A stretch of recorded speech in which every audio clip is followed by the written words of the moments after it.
আসসালামু আলাইকুম বন্ধুরা, কেমন আছেন আপনারা? আশা করি সবাই ভালো আছেন। আলহামদুলিল্লাহ আমিও ভালো আছি। আবারও একটি নতুন ভিডিও নিয়ে আপনাদের সঙ্গে চলে এসেছি মিজানুর রহমান আজারি ওয়াচ। আপনারা যারা যারা মিজানুর রহমান আজারি ওয়াচ শুনতে ভালোবাসেন তারা ফুল ভিডিওটি দেখতে থাকেন, আশা করি ভালো লাগবে। If you teach your children three arts and you avoid the fourth art, the religion, নৈতিকতা, মূল্যবোধ যদি শিক্ষা না দেন, তাহলে বাই ডিফল্ট পঞ্চম আর আপনার ঘাড়ে চেপে বসবে, সেটা হচ্ছে the rascality, সেটাই হচ্ছে বর্বরতা। একটা নষ্ট ভ্রষ্ট প্রজন্ম আমাদের ঘাড়ে চেপে বসবে। আসসালামু আলাইকুম ওয়া রাহমাতুল্লাহি তাআলা ওয়া বারাকাতুহু। نحمده ونصلي على رسوله الكريم أما بعد فأعوذ بالله من الشيطان الرجيم بسم الله الرحمن الرحيم فأقم وجهك للدين حنيفا فطرة الله التي فطر الناس عليها لا تبديل لخلق الله ذلك الدين القيم ولكن أكثر الناس لا يعلمون رب اشرح لي صدري ويسر لي أمري واحلل عقدة من لساني يفقه قولي বাংলাদেশি মুসলিম কমিউনিটি মালয়েশিয়ার আয়োজনে উইসমা এমসিএ এর গ্র্যান্ড বলরুমে আয়োজিত আজকে ইফতার প্রোগ্রাম 2024-এ আপনারা যারা উপস্থিত হয়েছেন আপনাদের সবাইকে জানাচ্ছি আন্তরিক শুভেচ্ছা এবং মোবারকবাদ। আহলান ওয়া সাহলান ওয়া মারহাবান বিকুম ফি হাযাল লিকা আত-তাইয়িব আল মুবারাক। আমরা শুরুতে আল্লাহ রাব্বুল ইজ্জা ওয়াল জালালের দরবারে শুকরিয়া জ্ঞাপন করছি যে আল্লাহ তাআলা আজকে আমাদেরকে পবিত্র মাহে রমাদানে ইফতারের পূর্ব মুহূর্তে উইসমা এমসিএ এর গ্র্যান্ড বলরুমে কিছু দিনী কথা শুনবার জন্য একত্রিত করেছেন। আমরা পড়ে নিচ্ছি কালিমাতে শুকর আলহামদুলিল্লাহ। আল্লাহ রাব্বুল ইজ্জা ওয়াল জালালের দরবারে শুকরিয়ার পাশাপাশি আমি আজকের এই প্রোগ্রামের অর্গানাইজিং কমিটিকে অন্তরের অন্তঃস্থল থেকে শুকরিয়া জানাতে চাই এরকম চমৎকার একটি প্রোগ্রামের আয়োজন করবার জন্য।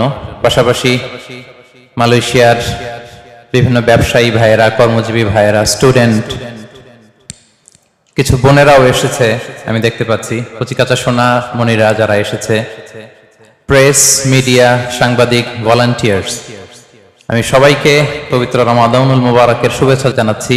রমাদান কারীম, রমাদান মুবারক। তাকাব্বালাল্লাহু মিন্না ওয়া মিনকুম আজমাইন। সম্মানিত ভাইয়েরা, আপনারা সবাই কেমন আছেন? আমি ভালো আছি, জি আলহামদুলিল্লাহ, মাশাআল্লাহ, তাবারাকাল্লাহ। অনেকদিন পরে আপনাদের সাথে আবার দেখা হয়ে গেল, আল্লাহ শুকরিয়া। এবং বছর ঘুরেই আবার রমাদান চলে আসলো, 1445-এর এই হিজরির রমাদান। গত বছর যে রমাদান আমরা কাটালাম, আবার এই রমাদান পেলাম। আমাদের কি মনে হয় যে এক বছর চলে গিয়েছে? হ্যাঁ, মনে হয় যে কয়েক মাসের ব্যবধান, ঠিক কিনা? আল্লাহ শুকরিয়া যে আমরা আবারও রমাদান পেয়েছি। আজকে যে টপিকটা আমি চুজ করেছি আলোচনা করবার জন্য, টপিকটার নাম হচ্ছে ফিতরাতুল্লাহ, বা আল্লাহর ফিতরাত, আল্লাহর দেয়া আমাদের জন্য ফিতরাত। ফিতরাত শব্দটা আজকে প্রথম শুনলেন এরকম কেউ আছেন নাকি এখানে, নাকি আগেও শুনছেন? ফিতরাত বা ফিতরাতুল্লাহ শব্দটা কি শুনেছেন আপনারা? অনেকেই শুনেছেন। ফিতরাত মানে হচ্ছে the innate nature of human being, মানুষের যে ইননেট নেচার, যেই নেচার, যেই স্বভাব দিয়ে আল্লাহ তাআলা মানুষকে তৈরি করেছেন, এটাকে বলে ফিতরাত। এই ফিতরাতের গুরুত্ব কি, ফিতরাত সংরক্ষণের যে গুরুত্ব, এবং এই আল্লাহর দেয়া ফিতরাতকে ধ্বংসের যে নানা শয়তানি এজেন্ডা গোটা বিশ্বব্যাপী এখন হাতছানি দিচ্ছে, এটা নিয়ে আলোচনা করব এবং এগুলো থেকে বাঁচার উপায় কি, এগুলো আলোকপাত করব ইনশাআল্লাহ বিইذনিল্লাহ। সম্মানিত সুধী, আমি শুরুতে সূরাতুর রুমের 30 নম্বর আয়াত তেলাওয়াত করেছি, যেখানে আল্লাহ তাআলা ইরশাদ করছেন ফাআকিম ওয়াজহাকা লিদ-দীনি হানিফা ফিতরাতাল্লাহিল্লাতী ফাতারান নাসা আলাইহা লা তাবদীলা লিখালকিল্লাহ যালিকা আদ-দীনুল কাইয়্যিম ওয়ালাকিন্না আকসারান নাসি লা ইয়ালামুন। আল্লাহ তাআলা ইরশাদ করছেন ফাআকিম ওয়াজহাকা লিদ-দীনি হানিফা, তুমি একনিষ্ঠ হয়ে নিজেকে দ্বীনের উপর প্রতিষ্ঠিত করো। ফিতরাতাল্লাহিল্লাতী ফাতারান নাসা আলাইহা, আল্লাহর ফিতরাত বা আল্লাহর প্রকৃতিকে অনুসরণ করো, যেই প্রকৃতির উপর আল্লাহ মানুষ সৃষ্টি করেছেন। লা তাবদীলা লিখালকিল্লাহ, জেনে রেখো আল্লাহর সৃষ্টি কাঠামোর মধ্যে কোনো পরিবর্তন, কোনো পরিবর্ধন, কোনো বিকৃতি নেই। যালিকা আদ-দীনুল কাইয়্যিম, এটাই সুপ্রতিষ্ঠিত দ্বীন। ওয়ালাকিন্না আকসারান নাসি লা ইয়ালামুন, কিন্তু অনেক মানুষ এটা জানে না। এই হচ্ছে ফিতরাতুল্লাহ সংক্রান্ত সূরাতুর রুমের 30 নম্বর আয়াত। এবার আমি এটার ব্যাখ্যার দিকে যাচ্ছি। তো এই আয়াতে আল্লাহ তাআলা বললেন আমরা যেন আল্লাহর ফিতরাতের অনুসরণ করি, আল্লাহ যে প্রকৃতিতে মানুষ সৃষ্টি করেছেন এর অনুসরণ যেন করি, এবং আল্লাহর সৃষ্টির মধ্যে যেন কোনো বিকৃতি আমরা না করি। আকৃতির যেন কোনো বিকৃতি না করি, কোনো পরিবর্তন না করি, কোনো পরিবর্ধন না করি। অর্ডারটা কার? সবাই আওয়াজ করে বলবেন, আদেশটা কার? আল্লাহ বললেন ফিতরাতের অনুসরণ করো এবং আমার সৃষ্টির মধ্যে কোনো পরিবর্তন করো না, পরিবর্ধন করো না, বিকৃতি করো না। এখন ফিতরাত মানে কি? হোয়াট ইজ ফিতরাত? What is the essence of ফিতরাত? সম্মানিত শুধু ফিতরাত মানে হচ্ছে ইসলাম। আওয়াজ করে বলুন, ফিতরাত মানে কি? ইসলাম। পৃথিবীর প্রতিটা মানুষ ফিতরাতের উপর জন্মায়, মানে ইসলামের উপর জন্মায়। কিসের উপর জন্মায়? সহিহ বুখারীর একটা হাদিস শোনায়, বিষ্ণু ইসা ইসলাম ইরশাদ করছেন, কুল্লু মাউলুদিন ইউলাদু আলাল ফিতরাহ ফাআবাওয়াহু ইউহাউবিদানি আও ইউনাসসিরানি আও ইউমাজ্জিসানি। পৃথিবীর প্রতিটি নবজাতক সন্তান ফিতরাত তথা ইসলামের উপর জন্মায়। পরবর্তীতে তাদের ওই সন্তানের বাবা মা তাকে হয় ইহুদি বানায়, নয় নাসারা বানায়, নয় অগ্নি উপাসক বানায়, কিন্তু সে জন্মগ্রহণ করেছে কিসের উপর? ফিতরাতের উপর, ইসলামের উপর। আজকের দিনে ভারতের কোন হিন্দু ফ্যামিলিতে যে ছেলেটা জন্মগ্রহণ করেছে সে মুসলিম হয়ে জন্মেছে, ঠিক কিনা? কথা বলেন, কি হয়ে জন্মেছে? আজকের দিনে কম্বোডিয়াতে কোন বৌদ্ধ ফ্যামিলিতে যেই নবজাতক সন্তানটা জন্মালো সে মুসলিম হয়ে জন্মেছে, ঠিক কিনা? আজকের দিনে যুক্তরাষ্ট্রে কোন খ্রিস্টান ফ্যামিলিতে যে নবজাতক সন্তানটা জন্মালো সে কি হয়ে জন্মালো? মুসলিম হয়ে জন্মায়। পরে বাবা মা তাকে খ্রিস্টান বানায়, বাবা মা তাকে বৌদ্ধ বানায়, বাবা মা তাকে নাস্তিক বানায়, বাবা মা তাকে হিন্দু বানায়, কিন্তু জন্মেছে কিসের উপর? ফিতরাতের উপর, অর্থাৎ ইসলামের উপর। তাহলে সম্মানিত শুধু বিষ্ণু ইসা ইসলামের এই হাদিস থেকে, সহিহ বুখারীর বর্ণনা থেকে আমরা বুঝলাম পৃথিবীর প্রতিটা মানুষ ইসলামের উপর জন্মগ্রহণ করে, মুসলিম হয়ে জন্মায়। পরবর্তীতে পরিবেশ, শয়তানের ওয়াসওয়াসা, মা বাবার ইনস্ট্রাকশন, এনভায়রনমেন্ট, সার্কামস্ট্যান্সেস, এগুলো তাকে অন্য ধর্মে ট্রান্সফার করে, কিন্তু basically he is a Muslim. Basically সে কি? একজন মুসলিম। তাহলে ফিতরাতের প্রথম অর্থ আমরা পেয়ে গেলাম। ফিতরাতের প্রথম অর্থ হচ্ছে ইসলাম। আওয়াজ করে বলতে হবে, ফিতরাতের প্রথম অর্থ কি? ইসলাম। সব সন্তান, নবজাতক সন্তান ইসলামের উপর জন্মায়।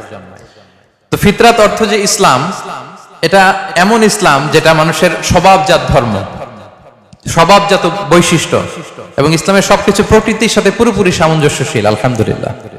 ইসলামের যত বিধান, যত আহকাম, যত রুলস এন্ড রুলিংস আছে, কোডিংস আছে, রেগুলেশনস আছে, সব এটা পরিবেশ সম্মত, এটা জীবন সম্মত, এটা রুচি সম্মত।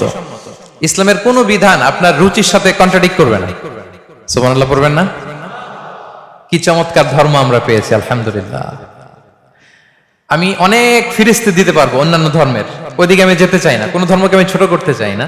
অন্যান্য অনেক ধর্মের অনেক বিধান আছে যেটা আমাদের আকলে ধরে না, আমার রুচির সাথে যায় না, এটা আমাদের স্বভাবজাত ক্যারেক্টারিস্টিক্স এর সাথে যায় না। কিন্তু ইসলামের এমন কোন বৈশিষ্ট্য কি আছে যেটা আমাদের রুচির সাথে মেলে না? এরকম আছে?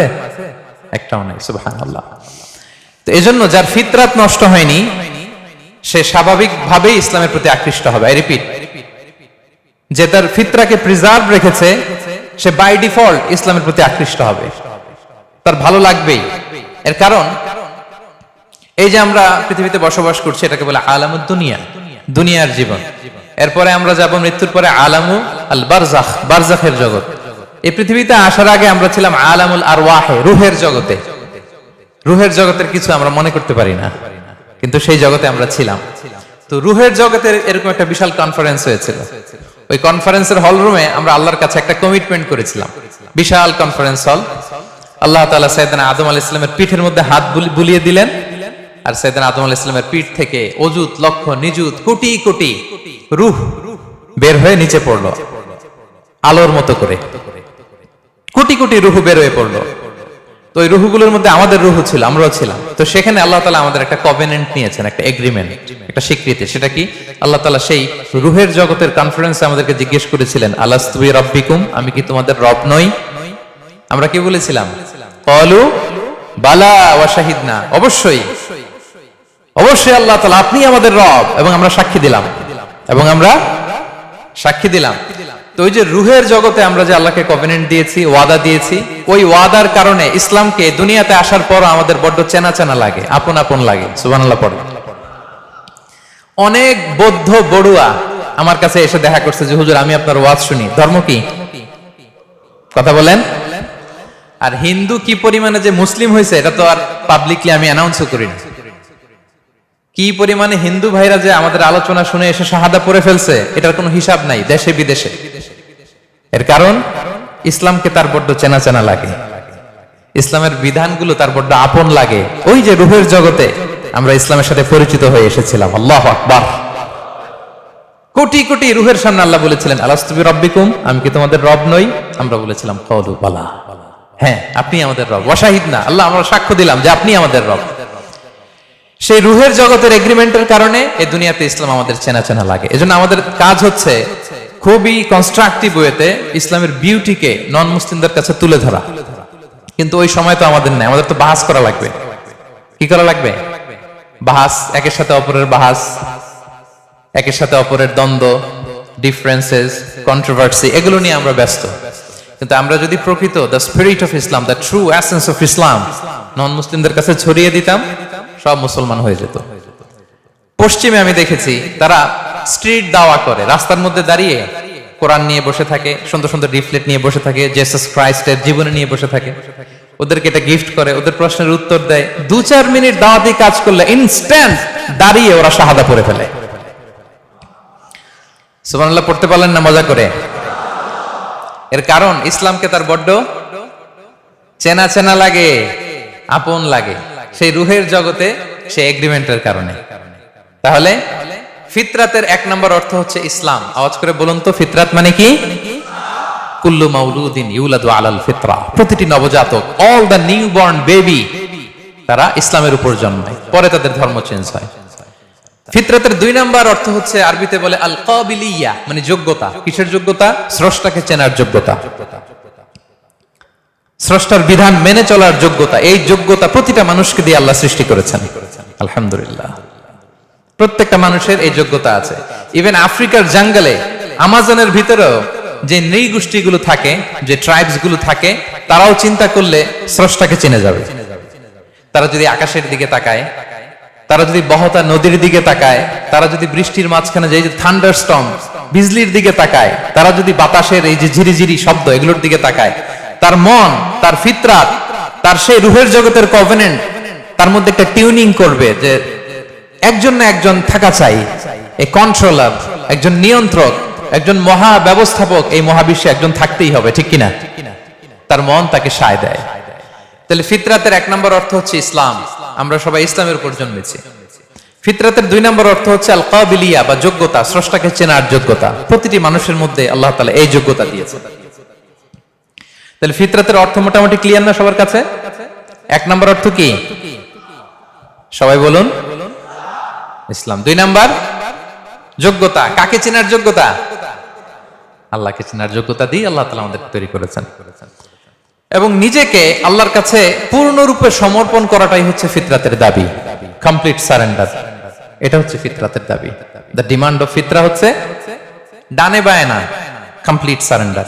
এই যে আমরা নামাজে দাঁড়াই, পৃথিবীর সব ব্যস্ততাকে পেছনে ফেলে আল্লাহু আকবার, নিজেকে আল্লাহর কাছে সঁপে দিলাম, ঠিক কিনা?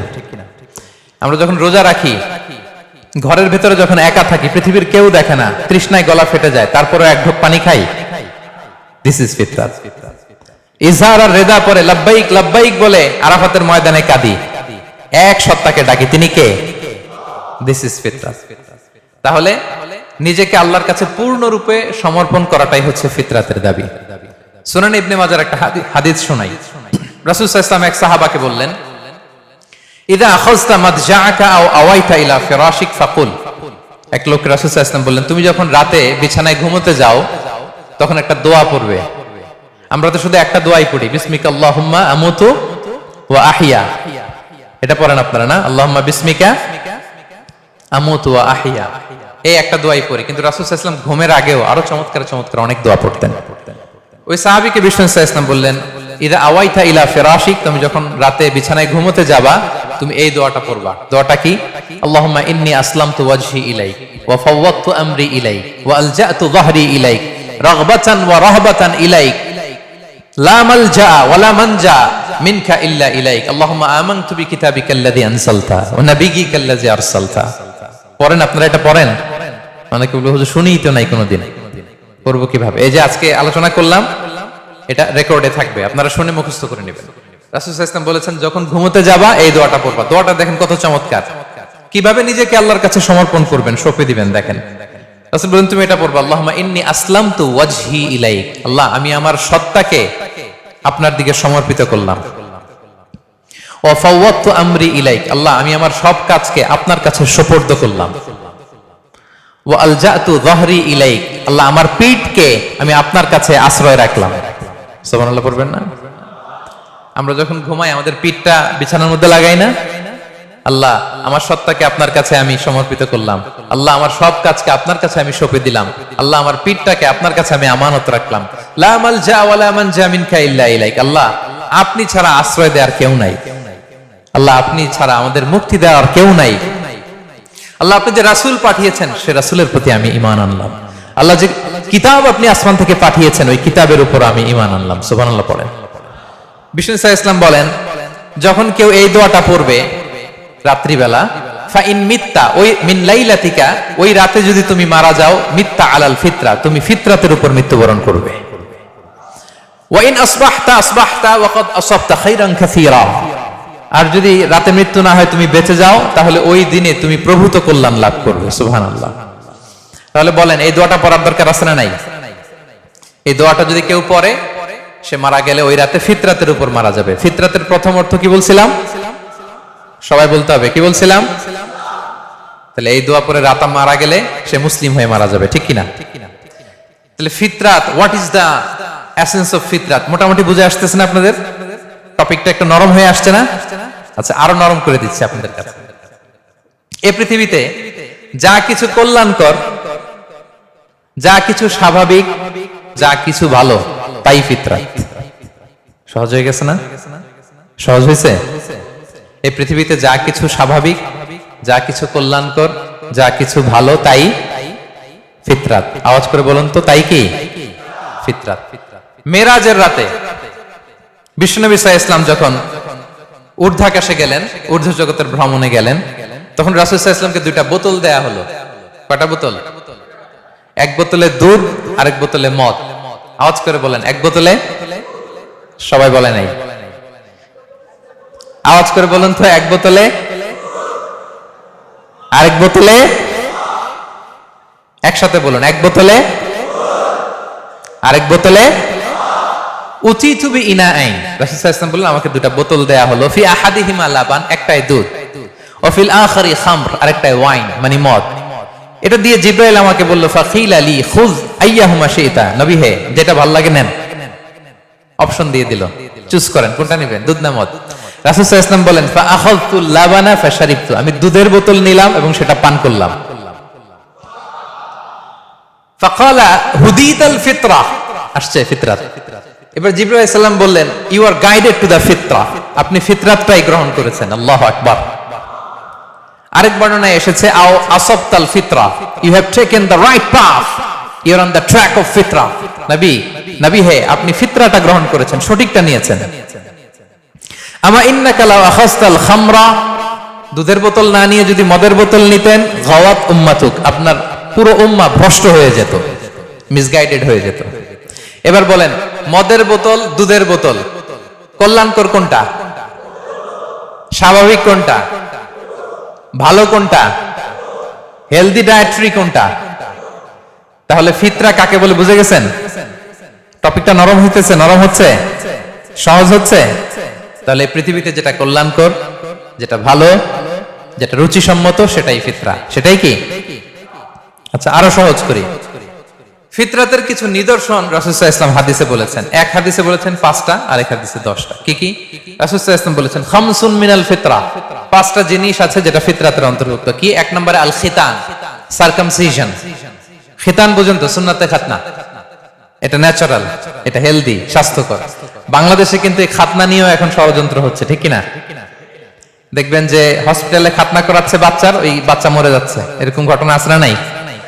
মানুষ যেন বাচ্চাদেরকে খাতনা করাতে ভয় পায়। কত সুদূর প্রসারী ষড়যন্ত্র। ডক্টররা এত চমৎকার ভাবে খাতনা করাচ্ছে, ওখানে বাচ্চা মরে যাচ্ছে। আর আমাদের সময়ে সব হাজাম দিয়ে, ঠিক কিনা? মনে আছে তো নাকি? হ্যাঁ, হাজাম দিয়ে খাতনা হয়ে যেত। কিছুই হয় নাই, সবাই সুস্থ হেলদি। আর এখন ডক্টররা খাতনা করে এখানে বাচ্চা মরে যায়, এটা ষড়যন্ত্র। It's a big conspiracy. এই কনস্পাইরেসি গুলোর ব্যাপারে আমাদেরকে সাবধান থাকতে হবে, ঠিক কিনা? এক নম্বরে খামসুন মিনাল ফিতরা আল খিতান, সারকামসিশন, মুসলমানি করা। ইব্রাহিম আলাইহিস সালাম ওনার 80 বছর বয়সে নিজ হাতে নিজের সুন্নাতে খাতনা করেছেন। আচ্ছা, 2 নম্বরে আল ইস্তিহদাদ, পিউবিক হেয়ারস যেগুলো আছে দেহের অবাঞ্ছিত পশম, এগুলো পরিষ্কার করে রাখা। নাতফুল ইবিদ, বগলের পশম পরিচ্ছন্ন করে রাখা। তাকলিমুল আযফার, আঙ্গুলের নখ কেটে রাখা। নখ অনেকে এত বড় বড় করে রাখে, দেখবেন আছে না নাই? করা যাবে না, ময়লা জমে থাকে, আনহেলদি, খুবই বিশ্রী। নখ ছোট রাখতে হবে। কার কার নখ বড় আমি দেখতে যাব না, ভয় পাবেন না, আবার জাস্ট বলে দিলাম, নিজের সাথে নিজে বোঝাপড়া করে নিয়ে। আচ্ছা, তাকলিমুল আযফার গেল। কসসু শারিব, মোচ ছোট রাখা। এই হাদিসে 5টা। আরেকটা হাদিসে আছে ইফাউল লুহা, দাড়িকে ছেড়ে দেওয়া। দাড়িকে মাফ করে দিবেন আর মোচকে ছোট করবেন। বুঝতে পারছেন? অনেকে দেখবেন এইটারে রাখে বড়, এদিকে নাই। এখানে কার কার এরকম অবস্থা আমি জিজ্ঞেস করব না, ভয় নাই। Feel free, feel like home.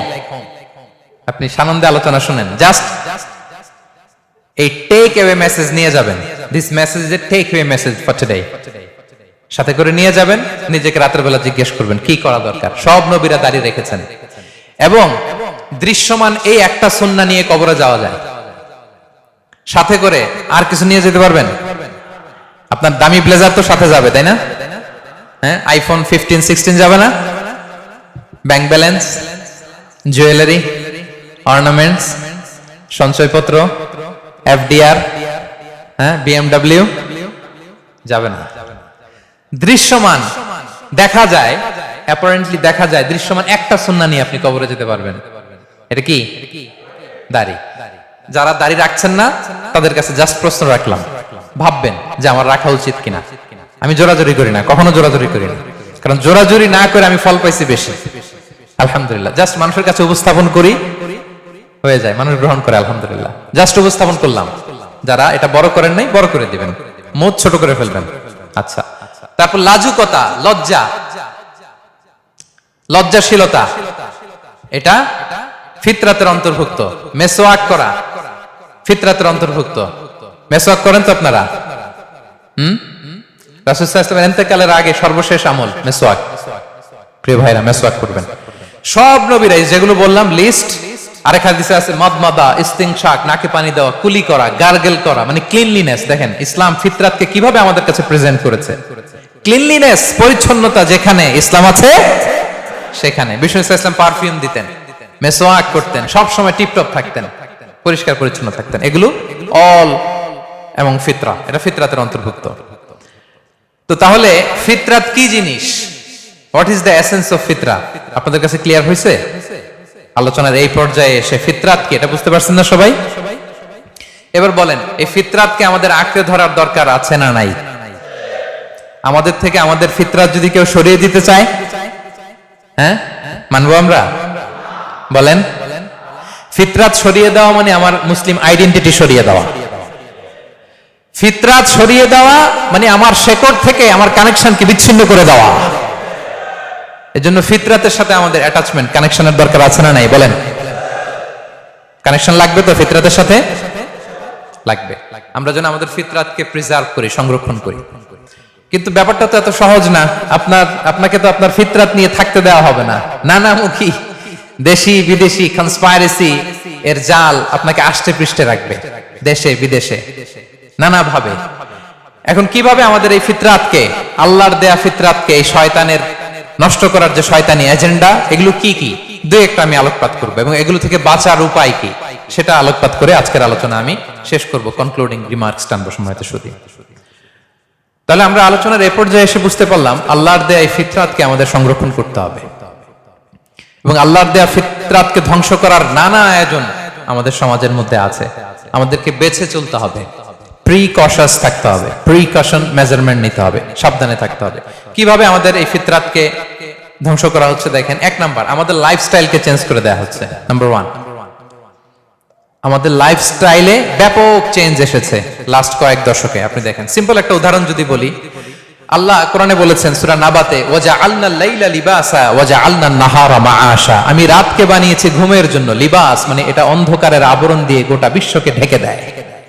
নিঝুম নিস্তব্ধ রাত্রি ঘুমের জন্য চমৎকার পরিবেশ তৈরি করে। তাহলে রাত হচ্ছে ঘুমের জন্য, রাত কিসের জন্য? ওয়াজআলনান নাহারা মাআশা, আর আমি দিনকে বানিয়েছি প্রাণচঞ্চল।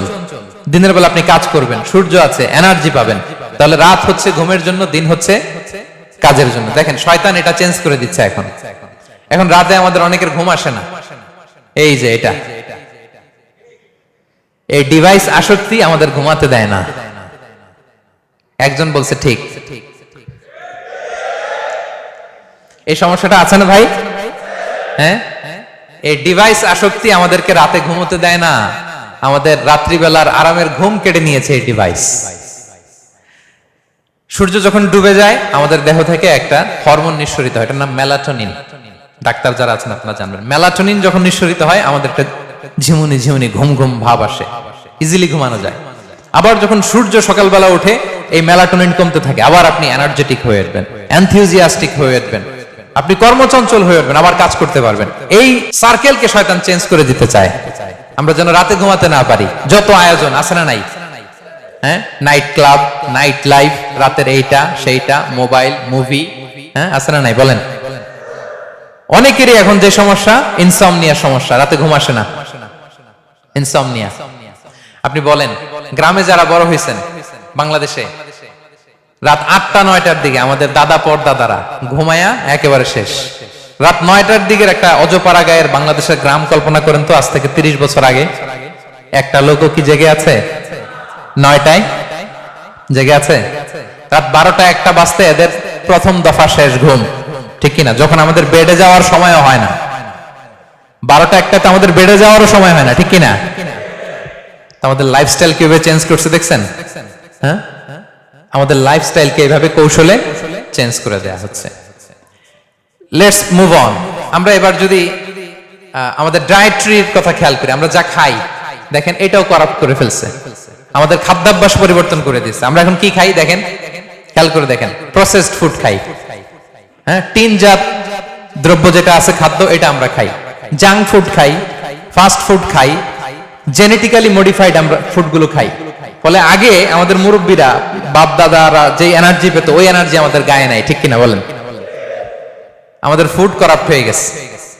এখন ডাক্তারের কাছে গেলে বলে লাল মাংস যে খায় আমার সিরিয়াল দিবেন না, গরুর গোশত খেলে আমি দেখি না, এরকম বলে। তো রাসূল সাল্লাল্লাহু আলাইহি ওয়াসাল্লামের যুগে ওনারা মিট খেতেন না ভাইরা, ফ্রেশ মিট। মরুভূমির ক্যাকটাস, গুলমলতা খেয়ে যে খাসি দুম্বাগুলো, ওগুলো খাইলে এমনিতে শরীরের ভিতরে এনার্জি চলে আসে, ঠিক কিনা বলেন? এগুলো বাদ দিয়ে আমরা খাবারে কি ঢুকাইছি? Fast food. আমাদের ছোট বাচ্চাদেরকে দেখবেন ভালো মাছ খেতে দিলে খায় না, ভেজিটেবল দিলে খায় না। কি খাবে ওরা? আমি জানি কি খাবে, শোনেন। সসেজ খাবে, দেন পিজা খাবে, ইনস্ট্যান্ট যে স্যুপ আছে, নুডলস আছে, এগুলো খাবে, ফ্রোজেন যত মিল আছে এগুলো খাবে, ঠিক কিনা? তাহলে আমাদের ডায়েটরি সিস্টেমকে চেঞ্জ করে দেওয়া হয়েছে। আমরা অনেকে মনে করি আমরা বোধহয় এখন খুব আরামে আছি, সুখে আছি, আমাদের বাপ দাদারা 14 পুরুষ এরা বোধহয় আরাম করে যায় না। এটা ভুল, অ্যাবসলিউটলি রং। আমাদের দাদা পরদাদারা যে সুখ করে গেছে, ওই সুখের সহ আমরা দেখি না। নিজেদের হাতে রোপণ করা শাকসবজি তারা খেত, পালা গাভীর দুধ খেত, নিজেদের পুকুরের মাছ খেত। না আছে ফরমালিন, না আছে মেডিসিন, না আছে কেমিক্যাল, খালি এনার্জি আর এনার্জি, ঠিক কিনা বলেন? রাত হলে ঘুমিয়ে যেত, সকালবেলায় এক পাতিল ভাত খেয়ে যাইতো মাঠে কাজ করতে। ওই এনার্জি আমাদের আছে? হ্যাঁ, এই ফিতরাতকে ধ্বংস করে দেয়া হচ্ছে সম্মানিত সুধী। 3 নাম্বার, ফিতরাতকে ধ্বংস করার শয়তানের সবচেয়ে বড় যে এজেন্ডা, সেটা হচ্ছে অশ্লীলতা। সেটা কি? শালীনতা, লাজুকতা নাই, এটা সমাজ থেকে বিদায় নিচ্ছে। লজ্জা শরম নাই। যে যত উলঙ্গ হতে পারবে, বাংলাদেশে আমাদের শোবিজের কথা যদি বলি, যেই নায়িকা যত উলঙ্গ সে নাকি তত সাহসী নারী। যত উলঙ্গ হবে তত সাহসী। দেখছেন ক্রাইটেরিয়া, দেখছেন কিভাবে ফিট করছে? নাউজুবিল্লাহ, মাত্র 3 জন বলছে। লাজুকতা নাই, শরম নাই, হায়া নাই। বিষ্ণু বলেছেন যার লজ্জা নাই তার ঈমানই নাই। আল্লাহ। পর্নোগ্রাফি, বাঁচতে হলে বলতে হবে কথাগুলো খুব স্পর্শকাতর, কিন্তু আমাকে অ্যাড্রেস করতে হবে। পর্নোগ্রাফি এখন সহজলভ্য হয়ে গেছে। আগে এই জাতীয় জিনিসের অ্যাক্সেস যদি কোনো মানুষ নিতে চাইতো, সে নানা ভাবে অনেক চড়াই উতরাই পেরিয়ে অ্যাক্সেস নিত। এখন প্রত্যেকের এই যে পর্ন হাব হয়ে গেছে। এটা মিথ্যা বললাম? নিজেকে নিজে প্রশ্ন করুন। এগুলোর ফলে আমরা কি হারিয়েছি? আমাদের দাম্পত্য জীবনের সুখ আমরা হারিয়েছি। বয়ফ্রেন্ড গার্লফ্রেন্ডের কালচার, একসাথে লিভ ইন করা, লিভ টুগেদার করা, এই অশ্লীলতা, এগুলোর কারণে দাম্পত্য জীবনের যে সুখ আমরা হারিয়েছি, ফিজিক্যাল ফিটনেস আমরা হারিয়েছি। আর এই অশ্লীলতার একেবারে লেটেস্ট ভার্সন যেটা, সেটার নাম হচ্ছে LGBTQ। নাম শুনছেন? হ্যাঁ, সমকামিতার নাম শুনছেন না? এদের আইকন হচ্ছে রেইনবো, রংধনু। হ্যাঁ, এই রংধনু হচ্ছে এদের আইকন। এরা এই বিকৃত যৌনাচারকে প্র্যাকটিস করে। এটা ধাপে ধাপে, শয়তান তো একবারে নিয়ে আসবে না। শয়তান কিন্তু 104 কিতাবের আলেম। আপনি তো কোরআনের মুফাসসির, আপনাদের হারানোর জন্য আরো 103 কিতাব আগেই মুখস্থ করে রাখছে। সে মুসা আলাইহিস সালামকে ডিল করেছে, সে জেসাস ক্রাইস্টকে ডিল করেছে, সে সাইয়েদনা ইব্রাহিম আলাইহিস সালামকে ডিল করেছে, সে কোটি কোটি মানুষকে ডিল করেছে, হাজার হাজার নবীকে সে ডিল করেছে। সে 104 কিতাবের আলেম। হ্যাঁ, ইটস নট এ জোক। আপনি শয়তানের ফাঁদে পা দিবেন না, এই ফাঁদে পা আপনার দিতেই হবে। এমন ভাবে সে আষ্টে পৃষ্ঠে আপনাকে বেঁধে রেখেছে। LGBTQ, বিকৃত যৌনাচার, এটা নিয়ে আমি একটা লাইভ করেছিলাম গত 2 বছর আগে। আমি ওখানে বলেছি যে সম লিঙ্গের প্রতি যৌন আকর্ষণ যারা বোধ করে, তাদেরকে একটা আলাদা দেশ দিয়ে দিলেই কেল্লা ফতে। ঠিক কিনা? আচ্ছা, ছেলে ছেলে যদি বিয়ে করে, নাউজুবিল্লাহ, মেয়ে মেয়ে যদি বিয়ে করে, যারা LGBT কে সাপোর্ট করে, সমকামিতাকে সাপোর্ট করে, এদেরকে ধরেন আমরা একটা দেশ দিয়ে দিলাম যে তোমরা এই দেশে থাকো, এই আইল্যান্ডে থাকো। Within 50 years they will be completely disappear. 50 বছরের ব্যবধানে ওরা নাই হয়ে যাবে। ঠিক কিনা? কারণ ওদের কোনো প্রজন্ম থাকবে? ছেলে ছেলে বিয়ে হইলে কোনো জেনারেশন আছে? নারীতে নারীতে বিয়ে হইলে কোনো প্রোডাক্টিভিটি আছে? এমনি ভ্যানিশ হয়ে যাবে। তাহলে এই শয়তানের অশ্লীলতার যে এজেন্ডার নিউ ভার্সন হচ্ছে LGBTQ নামের বিকৃত যৌনাচার।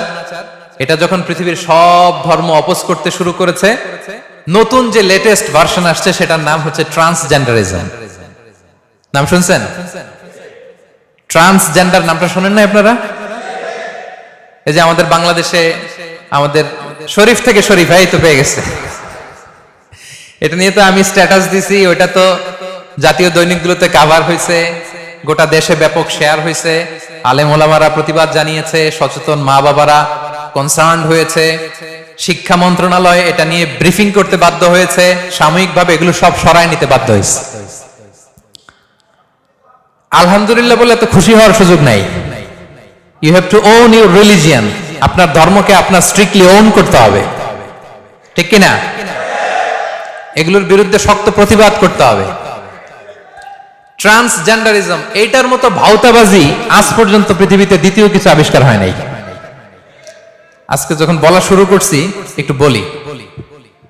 ট্রান্সজেন্ডারিজম বিষয়টা বুঝেন তো আপনারা না? সহজ করে বলি। সহজ করে আল্লাহর ফিতরাতকে ভেঙে দেওয়া, নিজের দেহের উপর অত্যাচার করা, মানুষের যে বায়োলজিক্যাল গ্রোথ আছে এটাকে ব্যাহত করা। Simply that's it. এটাই ট্রান্সজেন্ডারিজম। ছেলে সে নিজের দেহের মধ্যে অস্ত্রোপচার করে, জেন্ডার রিঅ্যাসাইনমেন্ট সার্জারি করে, কাটাকুটি করে মেয়ে হইতে চায়। দিব্যি মেয়ে, ও কাটাকাটি করে দেহের মধ্যে আপনার হরমোন পুশ করে, সার্জারি করে সে ছেলে হইতে চায়। আসলে কি হইতে পারে? রাস্তাঘাট ঘাটে মাঝে মাঝে দেখা যায় না? ওটা কেমন দেখা যায়? ছেলেও না মেয়েও না, নেহি এদার নেহি ওদার, দারমিয়ান মে সদর বাদার। ঠিক কিনা? প্রিয় ভাইরা, আল্লাহর দেয়া ফিতরাতকে ধ্বংস করার সবচেয়ে জঘন্যতম বর্তমান সময়ের প্রচেষ্টা হচ্ছে ট্রান্সজেন্ডারিজম। এটা কোত্থেকে আসলো আমি একটু হিস্ট্রিটা আপনাদেরকে বলি। এটা আসছে জেন্ডার ডিসফোরিয়া থেকে। জেন্ডার ডিসফোরিয়া, ডিসফোরিয়া মানে হচ্ছে ডিসকমফোর্ট, আনহ্যাপিনেস। মানে মানুষ তার জেন্ডারে হ্যাপি না। আমি ছেলে তো আমি হ্যাপি না আমার পুরুষত্বে, আমি মেয়ে তো মেয়ে হয়ে হ্যাপি না। তারা মনে করে সে দেখতে পুরুষ হলেও বা নারী হলেও তার পুরুষ বা নারী সত্তা ভুল দেহে আটকা পড়ে আছে। তাদের দাবি হচ্ছে মানুষের পরিচয়ের ক্ষেত্রে শরীর গুরুত্বপূর্ণ নয়, মন নাকি গুরুত্বপূর্ণ। মন যা চায় সেটাই নাকি সে। দেখতে কমপ্লিটলি 100% পুরুষ, পুরোপুরি সে পুরুষ, কিন্তু সে বলে আমি মনে মনে নারী। সো সমাজ আমাকে নারী বলে স্বীকৃতি দিতে হবে। এরকম গাঁজাখুরি কথা জীবনে আমরা শুনছি।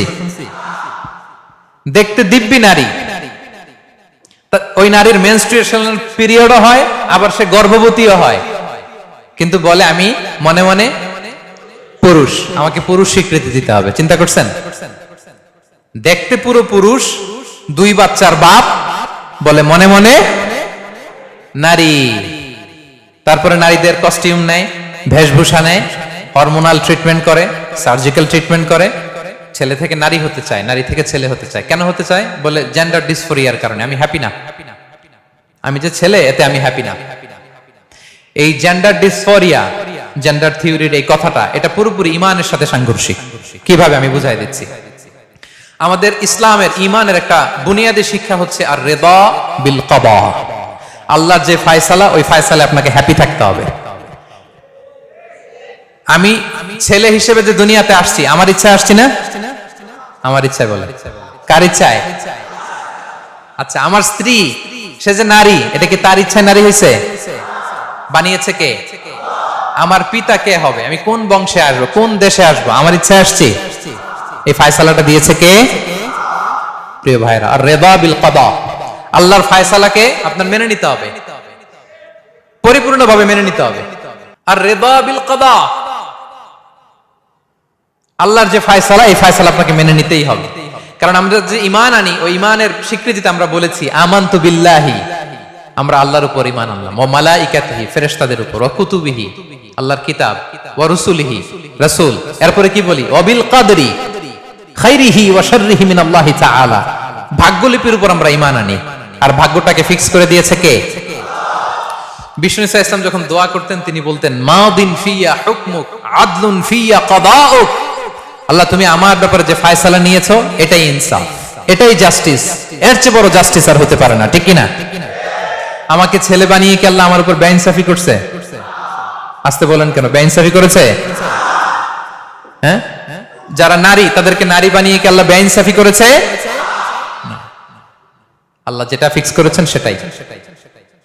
হুয়াল্লাযী ইউসাউবিরুকুম ফিল আরহামি কাইফা ইয়াশা, মায়ের পেটে থাকতেই আমাদের চেহারা কেমন হবে, আমরা নারী হব না পুরুষ হব, এটা ফিক্স করে দিয়েছে কে? এজন্য জেন্ডার ইস্যুটা এটা binary, either male or female. মনে মনে নারী, মনে মনে পুরুষ হওয়ার কোনো সম্ভাবনা, কোনো সুযোগ? মনে মনে তো অনেক কিছু হওয়া যায়। কি বলেন? আমার মনে যা চায় আমি তা ভাবতে পারি না? এটার কোনো ধরাবাধা নিয়ম আছে? আমি মনে মনে ভাবলাম আমি মালয়েশিয়ার প্রধানমন্ত্রী, তো কি হয়েছে? মনে মনে আমি ভাবলাম আমি সৌদি বাদশাহ, the king of Saudi Arabia, তো কি হয়েছে? মনে মনে আমি ইউনাইটেড স্টেটস অফ আমেরিকার প্রেসিডেন্ট, তো কি হয়েছে? এটার কোনো খাওয়া আছে? বাংলাদেশে আমরা যখন ছোট, একটা গান খুব বাস্তব, পাগল মন মন রে, মন কেন এত কথা বলে? মন অনেক কথাই বলবে, এটা শোনার সুযোগ আছে? কেন নাই? এর কারণ মানুষের মন বা কল্পনা এটা লাগামহীন একটা বিষয়, যেটাতে শয়তান নানান ফোন দিয়ে এটার উপর কন্ট্রোল করতে পারে। শয়তান আপনার চিন্তা, কল্পনা, ইমাজিনেশন এটার উপর নিয়ন্ত্রণ নিতে পারে এবং নেতিবাচক ভাবে এটাকে প্রভাবিত করতে পারে।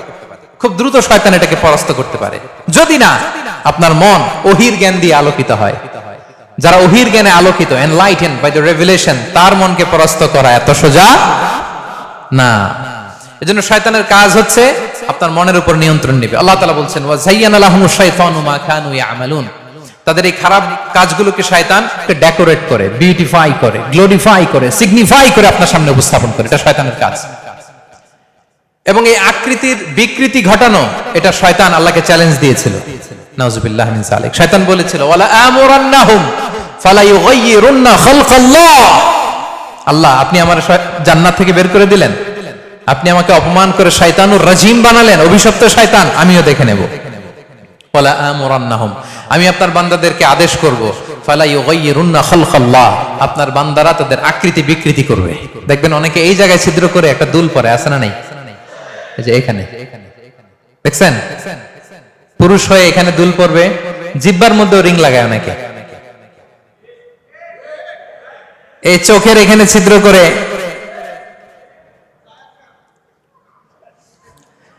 তো এরকম আছে না নাই? আছে, আপনি খেয়াল করলে দেখবেন, কারণ নাম বলার দরকার নেই, এরকম অনেকে আছে। শয়তান আল্লাহকে চ্যালেঞ্জ করে বলেছিল যে আকৃতির বিকৃতি আমি ঘটিয়ে ছাড়বো এই পৃথিবীর বুকে। সম্মানিত সুধী, এই যে জেন্ডার থিওরি, এটা হচ্ছে পুরোটাই একটা শয়তানি এজেন্ডা, একটা ভাউতাবাজি। জেন্ডার ইস্যুটা এটা কমপ্লিটলি বাইনারি, হয় নারী নয় পুরুষ, এবং আল্লাহ পৃথিবীতে সবকিছুকে জোড়ায় জোড়ায় সৃষ্টি করেছেন, হয় নারী নয় পুরুষ। আওয়াজ করে বলেন, হয় নয় পুরুষ।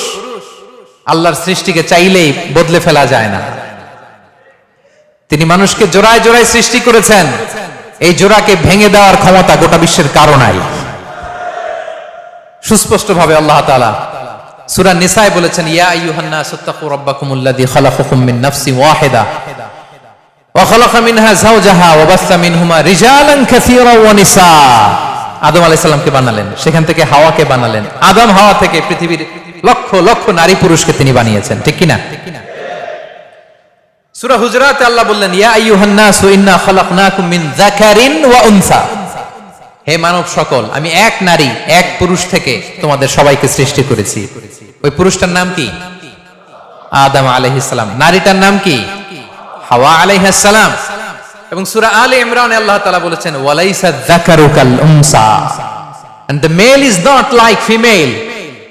পুরুষ নারীর মতো নয়, নারী পুরুষের মতো নয়, প্রত্যেকে ইন্ডিভিজুয়াল, আলাদা আলাদা ফিচার নিয়ে পৃথিবীতে এসেছে, ঠিক কিনা বলেন?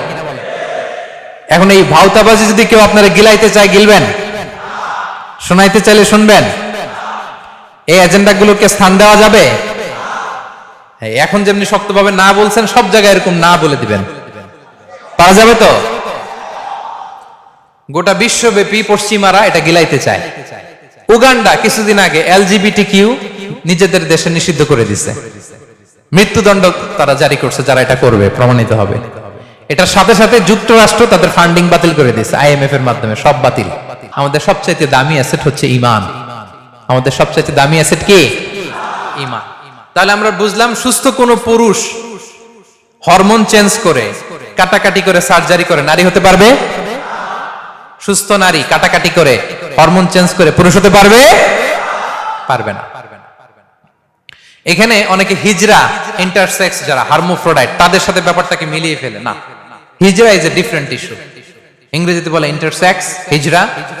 এরা জন্মগত ত্রুটি নিয়ে পৃথিবীতে জন্মায়, জেনেটিক ডিফর্মিটি নিয়ে জন্মায়।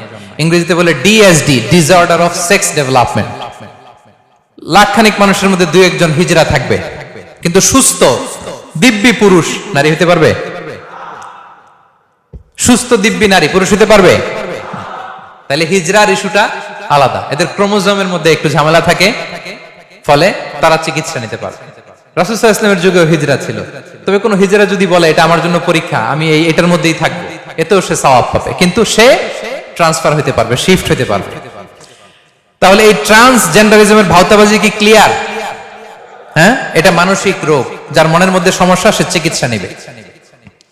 আমাদের যদি রোগ হয়, আমরা কি রোগকে প্রমোট করতে বলি না চিকিৎসা নেই? তাহলে যারা বলে আমি মনে মনে পুরুষ, এটা তার মনের রোগ, এটা কি আমরা প্রমোট করব না তাকে চিকিৎসা দিব? তার মানে তাদেরকে কাউন্সিলিং করতে হবে, ঠিক কিনা?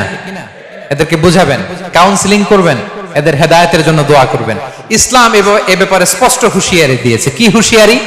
দেখেন, রাসূল সাল্লাল্লাহু আলাইহি ওয়াসাল্লাম বলেন, সহিহ বুখারীর বর্ণনা, লাআনা রাসূলুল্লাহ সাল্লাল্লাহু আলাইহি ওয়াসাল্লাম আল মুতাশাব্বিহিনা মিনার রিজালি বিন নিসা ওয়াল মুতাশাব্বিহাতি মিনান নিসাই বির রিজাল। রাসূল সাল্লাল্লাহু আলাইহি ওয়াসাল্লাম ওই পুরুষের উপর লানত করেছেন যেই পুরুষ নারী সাজতে চায়। রাসূল সাল্লাল্লাহু আলাইহি ওয়াসাল্লাম ওই নারীকে লানত করেছেন যেই নারী পুরুষ সাজতে চায়। এদের উপর আল্লাহ রাসূলের লানত। স্পষ্ট হুঁশিয়ারি ইসলামের, ক্লিয়ার কাট। এবং যারা এই অশ্লীলতাকে সমাজে ছড়াতে চায় তাদের ব্যাপারে কোরআন কি বলে শুনুন। সূরা নূর আল্লাহ তাআলা বলছেন, ইন্নাল্লাযীনা ইউহিব্বুনা আন তাশিআল ফাহিশাতু ফিল্লাযীনা আমানু লাহুম আযাবুন আলীমুন ফিদ দুনিয়া ওয়াল আখিরাহ। এই অশ্লীলতাকে যারা বিশ্বাসীদের মধ্যে ছড়াতে চায় তাদের জন্য দুনিয়া এবং আখিরাতে কঠিন মর্মন্তুদ শাস্তি প্রস্তুত রেখেছে কে? তাহলে এগুলোর সাথে আমাদের কোনো সম্পর্ক আছে? সম্পর্ক আছে? তাহলে আজকের প্রোগ্রাম থেকে আমরা ট্রান্সজেন্ডারিজমকে না বলে দিলাম। আওয়াজ করে সবাই বলেন নো। এই আপনাদের গলার আওয়াজ। রোজার কারণে ক্লান্ত হয়ে গেছেন? তাহলে LGBTQ এবং ট্রান্সজেন্ডারিজমকে উইসমা এমসিআর বলরুম থেকে আজকে আমরা কি বলে দিলাম? নো বলে দিস। এখন এই যে চলতেছে, এটার কনসিকুয়েন্স কি, ফলাফল কি? এক নাম্বার, এভাবে যদি চলতে থাকে, আমরা যদি আমাদের ভয়েস রেজ না করি, তাহলে সমাজে এই বিকৃত যৌনতার প্রসারে ছেয়ে যাবে, যৌন নৈরাজ্য বিস্তারে এটা ভূমিকা রাখবে। Number one consequence. আমরা কি এটা চাই? আচ্ছা, আপনার মেয়ে কদিন পরে বললো আমি ছেলে, আমি হরমোন চেঞ্জ করব, এরপরে আমি কাটাকাটি করব দেহের উপরে, আমার জেনিটালিয়া যেগুলো আমি কেটে কেটে ফেলে দিব, আপনি মেনে নেবেন? আপনার ছেলে যদি আইসা এ আবদার করে, আপনি মেনে নেবেন? কখনোই আমরা মেনে নেব না, ঠিক কিনা? তাহলে এই হচ্ছে এক নাম্বার কনসিকুয়েন্স। দুই নাম্বার কনসিকুয়েন্স কি? দুই নাম্বার কনসিকুয়েন্স হচ্ছে এটা কৌশলে LGBTQ কে লেজিটিমেট করতে চায় তারা, এটার পায় তারা করতেছে, অর্থাৎ সমযৌনতার বাজারকে তারা রমরমা করতে চায়। কথা বুঝতেছেন? কারণ যখন তারা LGBTQ নিয়ে আসলো, সমযৌনতার কথা নিয়ে আসলো, এটাকে সবাই ঘৃণা করে। সমকামিতাকে সব ধর্ম ঘৃণা করে না? সব দেশের লোকেরা ঘৃণা করে না? ছেলে ছেলে বিয়ে করবে, আপনার এটা শুনতে ভালো লাগে? আসতে বলেন কেন, ভালো লাগে? মেয়ে মেয়ে বিয়ে করবে, আপনার ভালো লাগে শুনতে? তো সবাই যখন এটারে ঘৃণা করে, এটা যখন সমাজে চলে না, এখন অধিকারের নামে তারা ট্রান্সজেন্ডারিজম নিয়ে আসছে। কিভাবে নিয়ে আসলো দেখেন, আসলে ছেলে, আসলে কি ছেলে, এখন বলে আমি মনে মনে মেয়ে, আমার স্বীকৃতি দাও, আমি নারী, আমি ট্রান্স নারী। তো তার স্বীকৃতি দেওয়া হলো, ঠিক আছে তুমি নারী। এখন সে যখন নারী স্বীকৃতি পেয়ে গেল, একজন নারী বিয়ে করবে কাকে? একজন পুরুষকে। তো নারী আর পুরুষ বিয়ে হলো, আসলে কি নারী পুরুষে বিয়ে হয়েছে? কিসে কিসে হয়েছে বলেন তো? পুরুষে পুরুষে। এই তো বুঝে ফেলছেন, ধরছেন, খেলাটা ধরতে পারছেন, সুতাটা ধরতে পারছেন? আচ্ছা, এক নারী বলল আমি মনে মনে পুরুষ, আমাকে স্বীকৃতি দাও, আমি পুরুষদের সাথে চলবো। আচ্ছা, দিলাম তোমাকে স্বীকৃতি, তুমি পুরুষ। তো সে যখন পুরুষ স্বীকৃতি পাইলো, সে এখন বিয়ে করবে কাকে? একটা নারীকে। তাহলে দেখা যাচ্ছে নারী পুরুষে বিয়ে, এটা তো ভালো। আসলে কি নারী পুরুষে বিয়ে হয়েছে? এখানে কি হয়েছে বলেন তো? নারীতে নারীতে বিয়ে, এটা ধরে ফেলছেন। তাহলে ট্রান্সজেন্ডারিজমকে আজকের এই কমিউনিটি হল থেকে আমরা আওয়াজ করে কি বলে দিব? নো। তিন নাম্বার, উত্তরাধিকার সম্পদ বন্টনে সামাজিক বিশৃঙ্খলা হবে। কেমন বিশৃঙ্খলা? সূরা নিসায় আল্লাহ তাআলা বলেছেন, ইউসিকুমুল্লাহু ফি আওলাদিকুম লিযযাকারি মিসলু হাযযিল উনসায়াইন। বাবার সম্পদে ছেলে যা পাবে, মেয়ে পাবে তার অর্ধেক। সহজ করে বলি, ছেলে পাইলে 10 লাখ, তাহলে মেয়ে পাবে? কথা বুঝতে পারছেন? এখন যে মেয়ে 5 লাখ পাইছে, সে যদি বলে এখনই তো সুযোগ, আমি যদি মেয়ে না হইয়া ছেলে হইতে পারি, তাহলে এটা এক মুহূর্তে লাভ দিয়ে 5 লাখ থেকে হয়ে যাবে কত? এবার বলে আমি মনে মনে ছেলে। আচ্ছা, 5 লাখ 10 লাখ তো আমাদের এটা সহনীয়।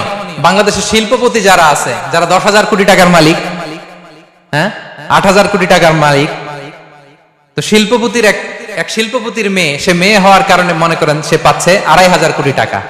তো সে যদি বলে যে না আমি মনে মনে ছেলে, আমি সব চেঞ্জ করব, তাহলে 2,500 কোটির থেকে এটা লাভ দিয়ে কত হয়ে যাবে? ঝামেলা আছে না নাই? ভেজাল আছে না নাই? 5 নাম্বার, নারী কোটায় চাকরির আবেদন বেড়ে যাবে। আপনারা জানেন নারীদের জন্য BCS এখানে সেখানে একটা কোটা থাকে না? এখন অনেক পুরুষ বলবে আমি মনে মনে আমিও আবেদন করবো, আছে না নাই? নারী ক্রিকেটে অংশগ্রহণের হার বেড়ে যাবে।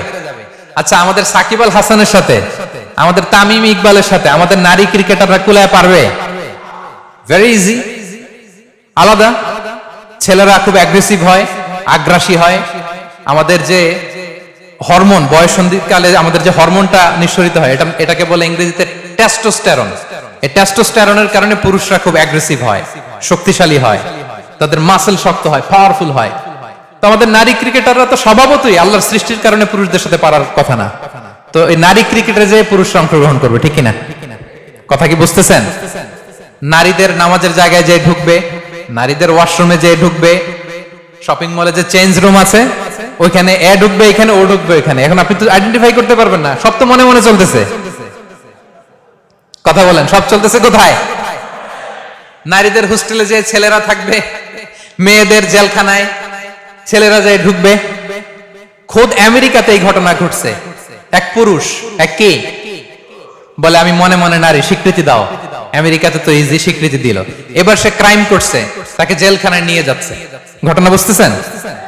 জেলখানায় নিয়ে গেছে, তো সে মূলত পুরুষ কিন্তু সে ট্রান্স নারী, বলছে আমি মনে মনে নারী, এবার নারী স্বীকৃতি দিয়েছে। তো জেলখানায় নিয়ে তারা রাখবে কোথায়? সে তো নারীর স্বীকৃতি পাইছে। এবার উইমেন প্রিজনারদের সাথে নিয়ে রাখছে। মহিলা নারী কয়েদিদের সাথে যখন রাখছে, ওইখানে ঢুকে সে এক নারীকে দর্শন করছে। ঘটনা বুঝতে পারছেন? এবার পুলিশ তার এখান থেকে বের করে নিয়ে আসছে। কি সোশ্যাল ক্যাওস তৈরি হতে যাচ্ছে এটার কারণে। আত্মহত্যার প্রবণতা বেড়ে যাবে। 7 নাম্বার, যারা এটা করে আত্মহত্যার প্রবণতা বেড়ে যায়। কারণ স্বাভাবিক, আপনি ছেলে থেকে যদি মেয়ে হন, আপনার মধ্যে হরমোন আছে টেস্টোস্টেরন, আপনি যদি অ্যাস্ট্রোজেন, মেয়েদের হরমোনের নাম হচ্ছে অ্যাস্ট্রোজেন। অ্যাস্ট্রোজেন হরমোনের কারণে মেয়েদের কণ্ঠ চিকন হয়, আর টেস্টোস্টেরনের কারণে আমাদের গলার স্বর মোটা হয়, আমরা একটু অ্যাগ্রেসিভ হই। মেয়েরা একটু কোমল হয়, তাদের গায়ে চর্বির পরিমাণ বেশি হয়, ছেলেদের মাসল শক্ত হয়। এটা ভেরি ন্যাচারাল, ভেরি ন্যাচারাল। কিন্তু আপনি যখন এই জেন্ডার রিঅ্যাসাইনমেন্ট সার্জারি করবেন, আপনি যখন হরমোন পুশ করতে থাকবেন, আপনার দেহের কি অবস্থা হবে বলেন তো? এরকম আমেরিকাতে, খোদ আমেরিকাতে এরকম অনেক হয়েছে। সে ছিল ছেলে, সে বলে আমি মনে মনে নারী, তো হইল নারী। ইনজেকশন পুশ করছে নারীদের, হরমোন পুশ করেছে, কাটাকাটি করছে। 10 বছর পরে দেখে না এটা ভালো লাগে না, তখন বলে না আমি ছেলে ছিলাম, ছেলেই হব, আবার কাটাকাটি শুরু। তার দেহের অবস্থাটা কি বলেন তো? আমি আর ভিতরে যে খোলাসা করে বললাম না, তার জেনিটালি গুলো সে যখন কেটে কুটে এরকম করছে, তার দেহের অবস্থাটাকে চিন্তা করেন। তখন তাদের মধ্যে হতাশা কাজ করে, তাদের মধ্যে আত্মহত্যার প্রবণতা বেশি। এই যে জন মানি নামে একজন যে জেন্ডার থিওরি আবিষ্কার করছে, সে 2টা ছেলে কানাডার, ব্রুস রেইমার আর ব্রায়ান রেইমার, এই ছেলেদের উপর কি অত্যাচার করে কিভাবে জেন্ডার থিওরি আবিষ্কার করছে, এটা নিয়ে অনেক রিসার্চ আছে, অনেক বই আছে। এই 2 ভাই তাদের দেহের উপর এরকম অত্যাচার করার কারণে ছেলেগুলো একবার মেয়ে বানাইছে, আবার ছেলে বানাইছে, সর্বশেষে এই 2 ভাই আত্মহত্যা করছে। তাদের রক্তের উপর দাঁড়িয়ে আছে এই বিষাক্ত জেন্ডার থিওরি। তাই এই জেন্ডার থিওরির সাথে আমাদের কোনো সম্পর্ক, এই ট্রান্সজেন্ডারিজমকে আমরা কি বলবো? আওয়াজ করে বলেন নো। সর্বশেষ কথা, আমাদের করণীয় কি? 1 নাম্বার করণীয়, সচেতনতা বাড়াতে হবে। এই যে শরীফ থেকে শরীফা যখন আসছে, আমরা প্রতিবাদ করছি না? প্রতিবাদ করতে হবে। 2 নাম্বার, সন্তানকে নৈতিক শিক্ষায় শিক্ষিত করে তুলতে হবে। প্রিয় ভাই এবং বোনেরা, নৈতিক শিক্ষা, মানবিক শিক্ষা, নৈতিকতা, মূল্যবোধ শিখাইতে হবে।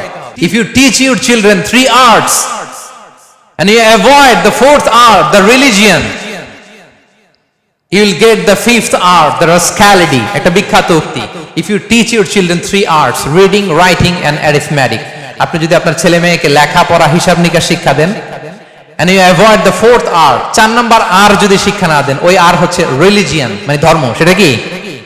ধর্ম, নৈতিকতা, মূল্যবোধ যদি শিক্ষা না দেন, তাহলে বাই ডিফল্ট 5ম আর আপনার ঘাড়ে চেপে বসবে, সেটা হচ্ছে দ্য রাস্ক্যালিটি, সেটাই হচ্ছে বর্বরতা। একটা নষ্ট ভ্রষ্ট প্রজন্ম আমাদের ঘাড়ে চেপে বসবে। আমরা কি এই প্রজন্ম চাই?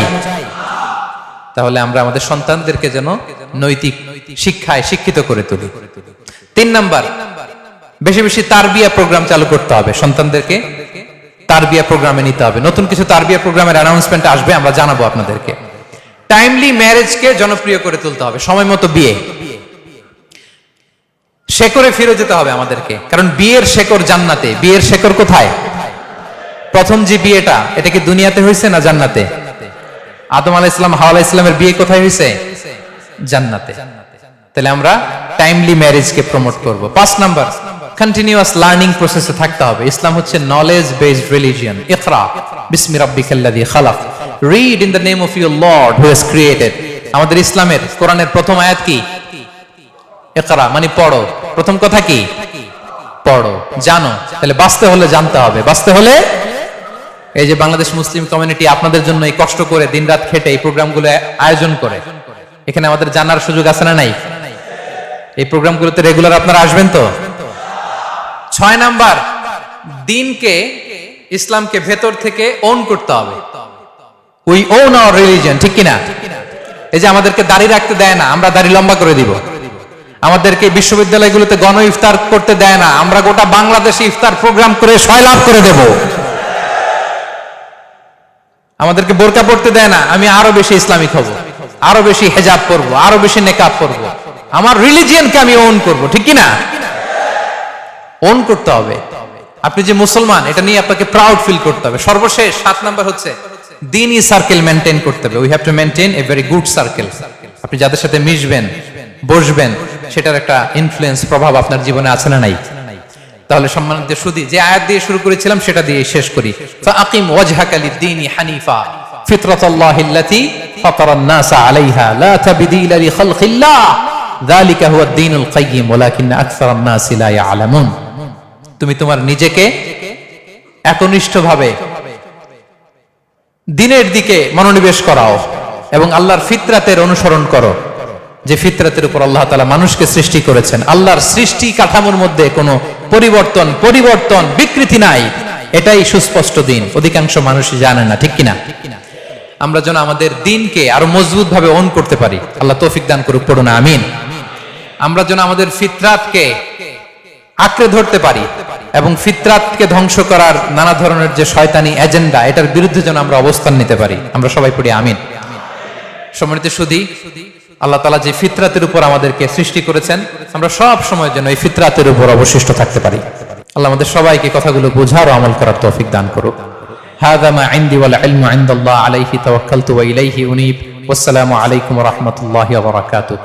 ভিডিওটি ভালো লাগলে একটি লাইক, কমেন্ট ও শেয়ার করে পাশে থাকবেন বন্ধুরা। যারা যারা শেষ পর্যন্ত ভিডিওটি দেখেছেন তাদের জন্য অনেক অনেক ভালোবাসা থাকলো বন্ধুরা। আরও নতুন নতুন ভিডিও পেয়ে চ্যানেলটিকে সাবস্ক্রাইব করে পাশে থাকবেন বন্ধুরা। ভালো থাকবেন, ধন্যবাদ।